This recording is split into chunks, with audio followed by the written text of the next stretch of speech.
Hi friends, எல்லோருக்கும் வணக்கம். இந்த அளவுக்கு வெங்காயம், வரமிளகாய், பூண்டு எடுத்து வச்சுருக்கேன் ஃப்ரெண்ட்ஸ். இந்த கேரட்டு, பீன்ஸு 1/4 கேஜி மிக்ஸ் பண்ணிருந்து கட் பண்ணி வச்சுருக்கிறேன் ஃப்ரெண்ட்ஸ்.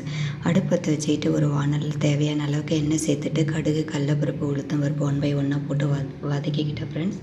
இந்த ஸ்டேஜில் பூண்டு சேர்த்துக்கிறேன் ஃப்ரெண்ட்ஸ். கட் பண்ணி வச்சிருந்த பூண்டு சேர்த்துக்கிட்டு அதுவும் நல்லா வதக்கிக்கிறேன் ஃப்ரெண்ட்ஸ். கட் பண்ணி வச்சிருந்த வெங்காயம், கருவேப்பிலை தழை, வரமிளகாய் அதுவும் சேர்த்துக்கிட்டேன் ஃப்ரெண்ட்ஸ். சேர்த்துட்டு நல்லா கண்ணாடி பதம் வர வரைக்கும் வதக்கிக்கலாம் ஃப்ரெண்ட்ஸ். இந்த ஸ்டேஜில் மஞ்சள் தூள் சேர்த்துக்கலாம் ஃப்ரெண்ட்ஸ். வதக்கி விட்டுட்டு காய்களை சேர்த்துக்கலாம் ஃப்ரெண்ட்ஸ். கட் பண்ணி வச்சிருந்த காய்களையே சேர்த்துக்கலாம். காய் நல்லா 50% குக்கிங் ஆனதுமே கட் பண்ணி வச்சிருந்த பாதி தக்காளி தான் ஃப்ரெண்ட்ஸ் சேர்த்துக்கிறேன். அந்த ஒரு தக்காளியில் பாதி தான் சேர்த்துக்கிறேன். அதுவும் நல்லா சேர்த்துட்டு உப்பு தேவையான அளவுக்கு கல்லுப்பு சேர்த்துட்டு நல்லா வதக்கி விட்டுக்கலாம் ஃப்ரெண்ட்ஸ். இந்த ஸ்டேஜில் ஒரு 200 ml அளவுக்கு தண்ணி சேர்த்துக்கலாம் ஃப்ரெண்ட்ஸ். தண்ணி சேர்த்துட்டு நல்லா மூடி வச்சுக்கலாம் ஃப்ரெண்ட்ஸ்.